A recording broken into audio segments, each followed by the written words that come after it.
Here's what's coming into view on Elevating Denver for February 2023. A humanitarian effort challenges the Mile High City. Learning about all the folks that have volunteered has just been really rewarding. Take a look back at 5 Points with the Emancipation Theater Company. History, a story is always important. And memories create bonds and profound writing. Get it out of my head, out on paper, and therefore get that relief. These stories and more are just ahead on Elevating Denver.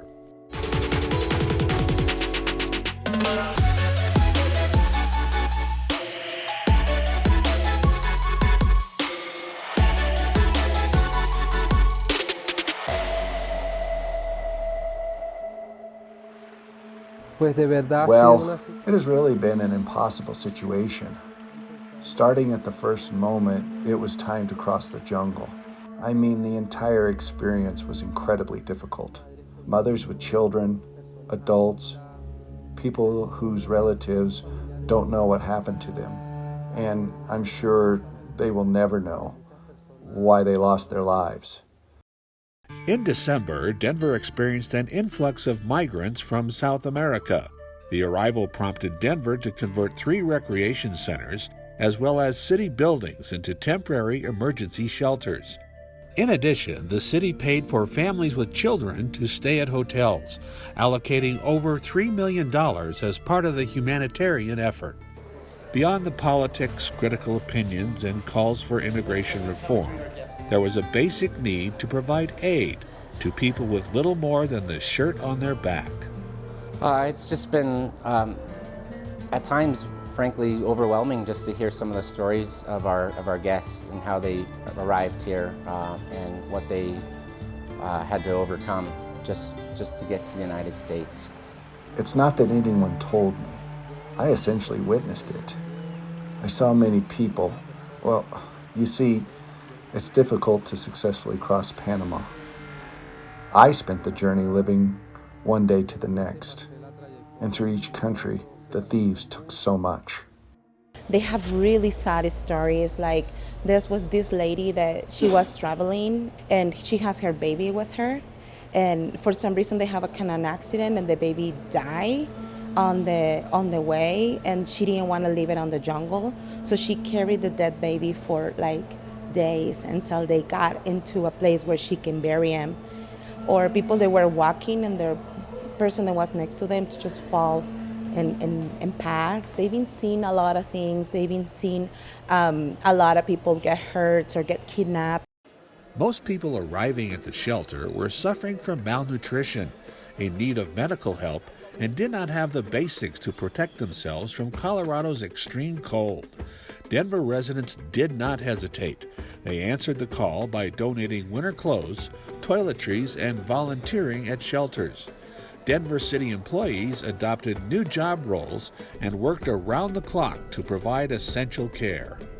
Learning about all the folks that have volunteered and their experiences and why they've come to try to support the migrants that are here has just been really rewarding. Both city and county of Denver folks from the state, and then just volunteers that have signed up and registered to come here from the community. I'm going to be honest with you. I felt like everyone else from the city.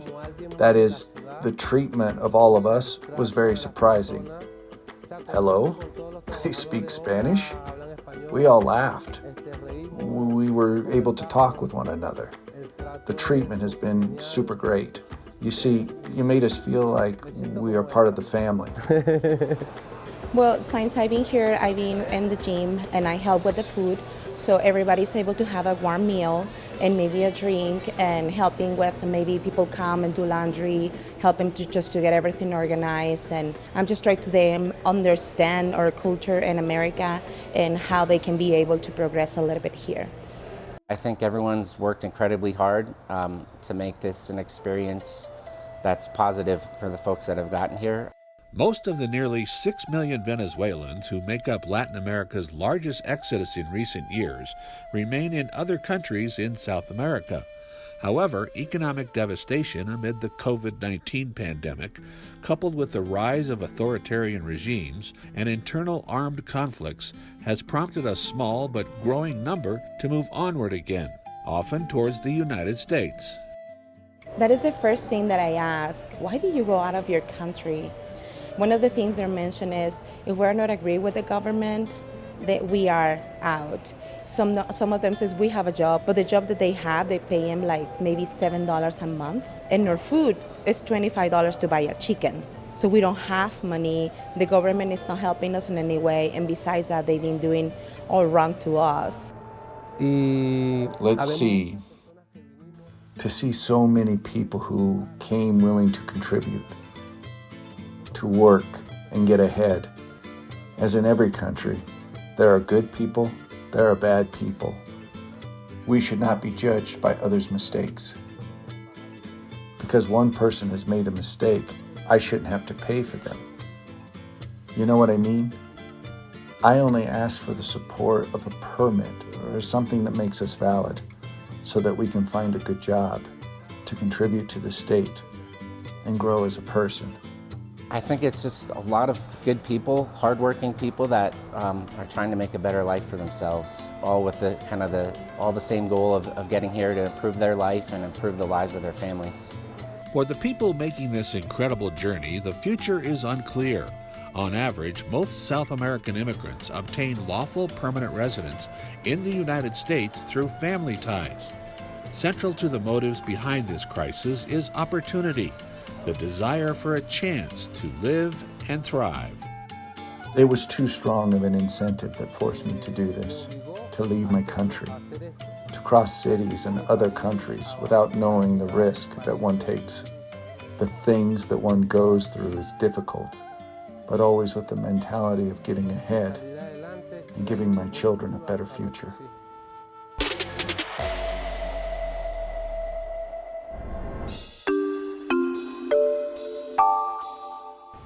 Hello, I'm Tilly Urban. Very pleased to be here. And this is a memoir called Rope Burn. So, what you gonna do, huh? What you gonna do? Our next door neighbor demanded.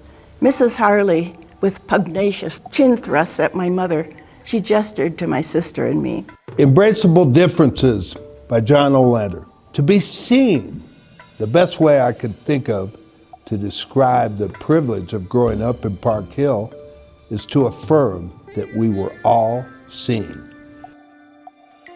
The memoir writing workshop was a 6-week, once-a-week class that met for an hour. The end goal was for them to decide what kind of memoir they wanted to go on to keep writing.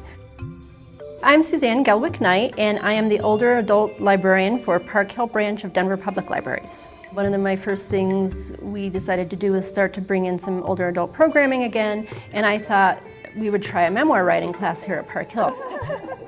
A memoir is a story of your life, but it starts wherever you feel like starting, and it might be just a part of your life. A memoir is a slice of your life, it's not the whole enchilada. And when we have a memoir writing class, we choose the parts of our life we want to write about, and then we play with technique and style and some of the different bells and whistles that writers use to bring their writing alive. The matriarch of her family, Mrs. Harley, was ready for her night job at the bar and liquor store she owned in Chicago. She was trussed up in her heavily armored girdle supporting her brick-shaped silhouette, clothed in a tight, too short dress. This class was valuable, helping me come to this memory and get it out of my head, out on paper, and therefore get that relief of some childhood trauma. It was a trauma that I wasn't believed. The way the class is structured and the exercises we had were really valuable in triggering memory. And just, the idea that we have our stories and things that mean to us, and how do we translate them in a way that they become relevant and important to other people, because it's not the story itself, it's the way we tell it. She was in fighting metal, stinking of stale cigarette smoke and expensive perfume. enthusiastically applied. Bub, his acne-filled face resembling peanut brittle, was the repellent young live-in boy toy who worked for Mrs. Harley. She was in her late 50s, and there was a 25-year age difference between them. And I think our discussion that we're having now is to the point. It's why am I writing and what am I writing? Mm-hmm. I've heard from many people in my lifetime that I have a lot of stories to tell about the privilege of growing up here in Park Hill. And the fact that the memoir class was here at Park Hill Library really prompted me to add it to my schedule, and I'm delighted I did. Embracing, enhancing unique qualities, all contributing to a very unique experience. Not just aspired to and hoped for, but lived. Many people say that you need to act as though you're always writing for yourself. And in my case, I'm in active recovery as an alcoholic. It's been a big part of my therapy, self-sought, and I just feel that it's a good way to stay well and turn over a new page in the new chapter of my life. I can recite it right off the top of my head. It goes, forget about the past, because it won't last. It's already gone. It left fast. If you don't embrace the moment at hand, you'll end up in nowhere land. So do your best each day to love yourself and put your history books on the shelf. So that's the first thing I ever wrote. When everybody came the first day, they were 18 people who more or less did not know each other. We encouraged them to sit next to a different person during each session. We did small group activities so people had a chance to read and share their writing with others and have a little conversation on the side. So over the course of 6 weeks, we laid the groundwork for not just honing their writing craft, but developing relationships and a group identity. This group became really close. I've seen several of the people come into the library together and just to browse books, that were normally they might not have even known each other before. In the end, at the end of the writing workshop, several of them did decide they wanted to continue on, and they've created a writing circle, but that just was really nice to see people coming in and just building relationships that might not have ever been built before. That woman. Now what? This group has continued on, and I look forward to being involved in it on an ongoing basis, and hopefully we can all create some beautiful pieces working together and enjoying the fruits of multifaceted diversion and inclusivity long before those ideals and objectives became an acronym. When Mother got the telephone call from Mrs. Harley to go out and meet the accusations of the cousins,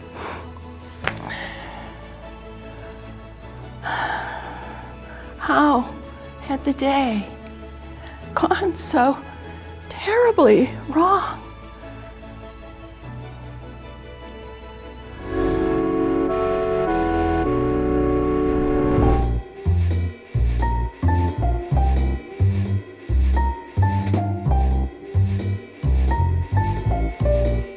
History, a story is always important, but even more so now that so much is changed, where things are unrecognizable and you wouldn't even know that this was a historic, thriving Black community in Denver, the historic community in Denver. In order to preserve it, we got to tell these stories. The whole idea was to do a story about the history of jazz in 5 points. And well, the Rossonian's headquarters for that story. So rather than tell the story that's been told over and over again about the musicians, I wanted to do a story that kind of centered around the folks that were all in proximity to the action that was happening and tell the story from their point of view. We're here rehearsing for the Ballad of Bobby Trombone. So all of us are getting together, getting off book, and just preparing for the next hotness from Jeff Campbell, So Jeff Campbell, this amazing poet and playwright, has written a script about 5 points and jazz and the really epic Black characters that made up the neighborhood of 5 Points. Jeff is the man. I've known Jeff since I was a kid. In the theater scene, in the music scene, he is a legend. So to be able to work with somebody who is as gifted as he is, it's a blessing, honestly. He brings not only his artistry to the table, but he also brings such a unique perspective and also a real investment, I think, in younger and emerging talent. Collaboration is what we're trying to cultivate. Luckily, because of this word, collaboration, we were able to get together, make ideas, and have a plan to make a show. Well, Artibus and Emancipation met in 2020 when we first collaborated with a story called Recipe here.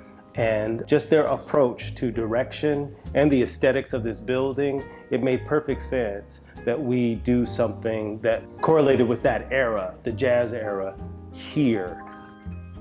The Savoy was built in 1899 and has always been a place of community. We've got an incredible team all the way up. Jeanette Hollowell is a very accomplished jazz singer in town. Wes Watkins, who is a guy who needs no introduction. He's done such an incredible work with his career as a musician. And Shane Franklin, SF1, who's an accomplished dancer, a hip hop artist. So Violet Middleton is my character, and I can definitely relate to her. Walking down these streets, raising my family, my children in this community, knowing that people like Duke Ellington and Billie Holiday once hung out in this neighborhood and performed in this neighborhood is just such a cool part of being a part of this community. But what I like about this play is it really highlights that there's so much talent here in Denver. You know, I was pretty surprised. I haven't acted a ton in my life, you know, but I was pretty surprised at how similar the character seems to myself, you know. It's like seems like a lot of fun, but maybe like a bit of a no-nonsense character.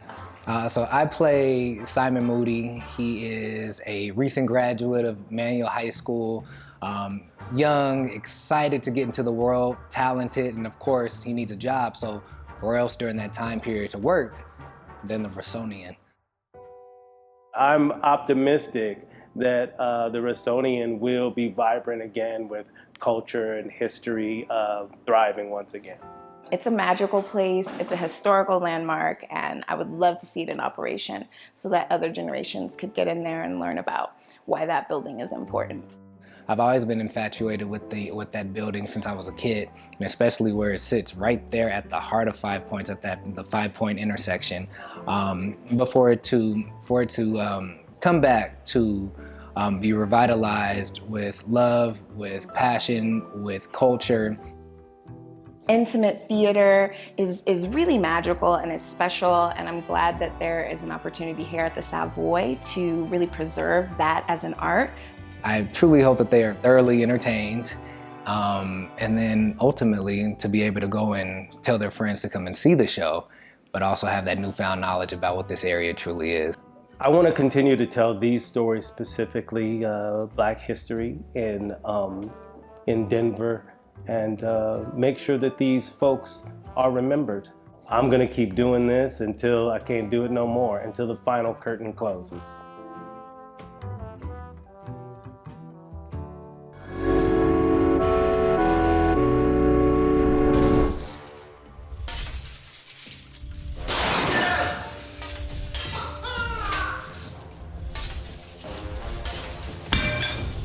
So we are a break room, or sometimes commonly called a rage room. It's a place where people get to go and destroy stuff for fun and stress relief.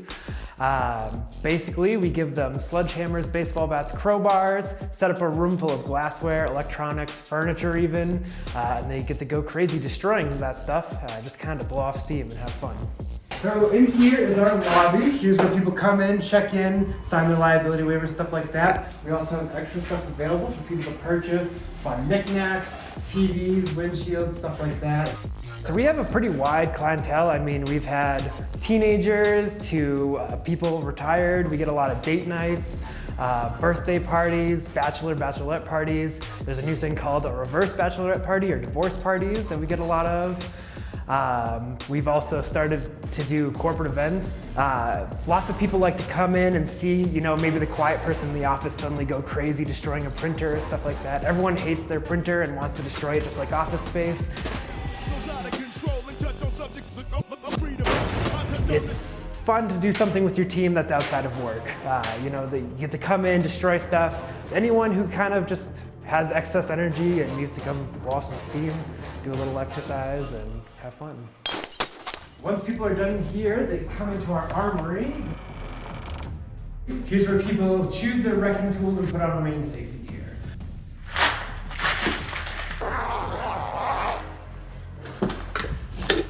So we've got hard hats, glasses, and gloves for everyone to put on. We've got baseball bats, sledgehammers, crowbars, all sorts of other small hammers and wrenches for people to use to destroy stuff. So this is our big Thor's hammer. As you can see, it's very, very heavy. Most people cannot pick it up. A lot of people use it to crush glass, kind of like this. Very loud, I'm sorry. Some people can lift it over their heads and use it to destroy like a desk or furniture, stuff like that. It's a great crushing tool. We have baseball bats that are great for glassware. We have sledgehammers, which is good for furniture, wood furniture, and we have crowbars that are good for electronics and kind of digging into metal and wood furniture. We go through a lot of baseball bats. They get very beat up. They break pretty frequently. We're always constantly going through baseball bats, but we find that's the most popular item that people like to use. When I started this business, I didn't think the mental health release was going to be a huge part of it. I thought it was just going to be a fun date night activity. And then the community has kind of taken it into their own hands and they've used this experience how they want to use it. So when tragic events sometimes happen in the community, we're like a great place for them to kind of come and release stuff quickly and kind of have some healing. During COVID, we saw a lot of first responders who were looking to blow off some steam. We saw a lot of teachers who were looking to blow off steam. We were a great place for people to come in with their pod of friends and be in a very small group and not interact with a lot of people. Something for them to do to get out of the house. We don't claim to be therapists, but if a therapist recommends it for their clients, we offer discounts and stuff like that. A very common thing is people like to write down something that they're looking to release on like a plate or a piece of glass, and then they get to break that item. So that's a great exercise for people to participate in. We've had, everything from angsty teenagers to people who are just going through a rough time at the moment.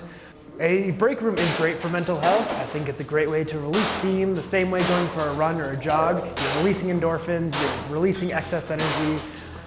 It's quite a workout. It doesn't seem like it, but swinging a baseball bat around for 20 minutes or 40 minutes is a long time for most people. So they come out sweaty, kind of a lot of endorphins are released, and it's just a great way to kind of turn off your brain, put it on a shelf for a little bit. We do let people bring in their own pictures of stuff they want to destroy or old stuff.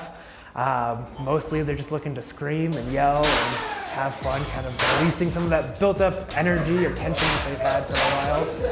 People, they get really excited to just kind of destroy something and kind of take back control of being able to have the power over something and destroy it. We've seen people, start crying at the end of their session. We see people laughing at the end of their session. Based on whatever emotions they were releasing, they have a great experience, kind of leaving euphoric. The Smash It Room's a fun and safe way to kind of blow off steam. So you get to come in and destroy glassware, electronics, furniture with baseball bats, sledgehammers, crowbars. You get all the safety gear to come in, and we do all the cleanup for you. So all you get to do is come in, have fun destroying stuff.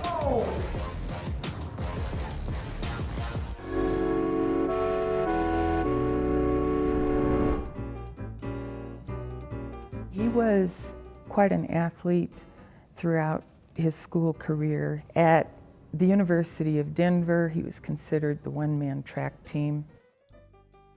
In the 3rd grade, they had field day. He was running and jumping and doing well. And his 3rd grade teacher told him, "Jerome, if you keep running and jumping like that, one day you'll go to the Olympics." This is Helsinki, Finland, modern capital of an ancient people. A 1952 host to the greatest of all athletic competitions, the Olympic Games. USA:n Biffle hyppää 3. hyppynsä. Tulos 7.57, voitto ja kultamitalisuoritus. I knew he won the gold medal again, but I didn't know, I took it for granted. I didn't recognize as a child what that meant. When he went to the Olympics and won a gold medal in the broad jump, Jerome said the first person who called him was his third grade teacher. I think the fact that he remembered the impact that that teacher had on him is significant because along with the family input, he saw what a good teacher could do.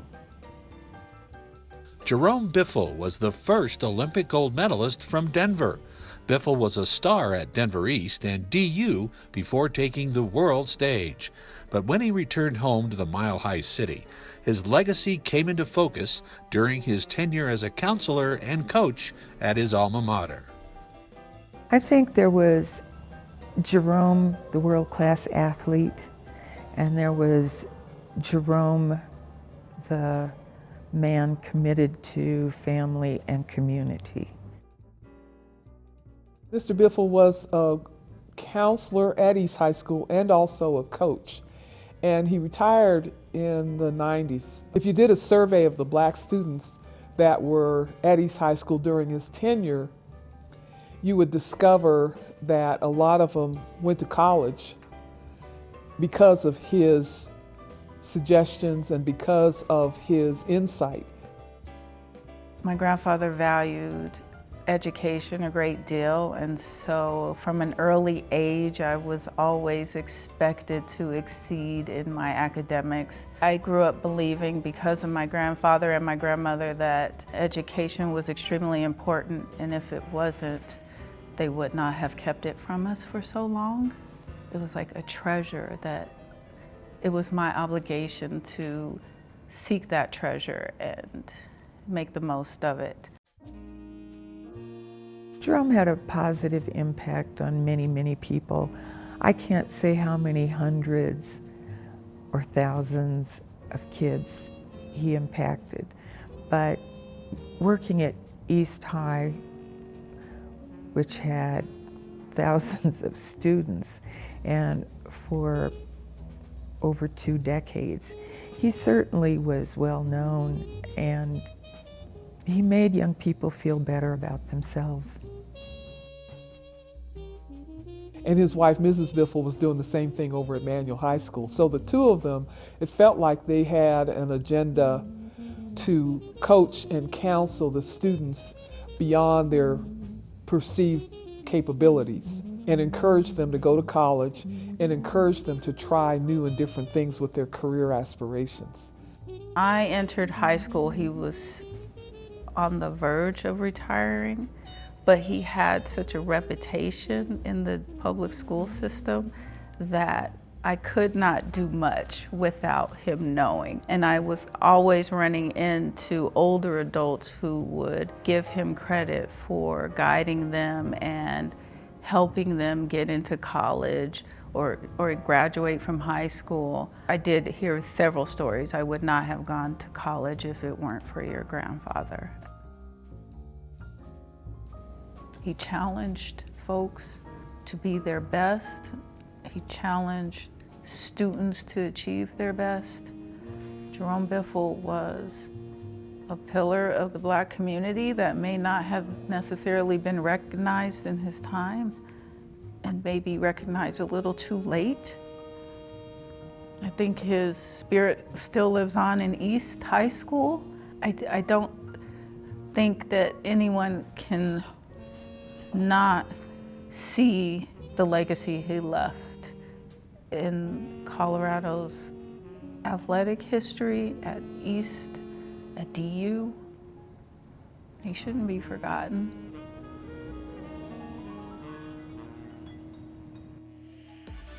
Stay elevated by subscribing to the city's YouTube page for these stories and more. And stay tuned to our social media channels for more content. Don't miss our new episodes of Elevating Denver, premiering each month. Thanks for watching, Denver.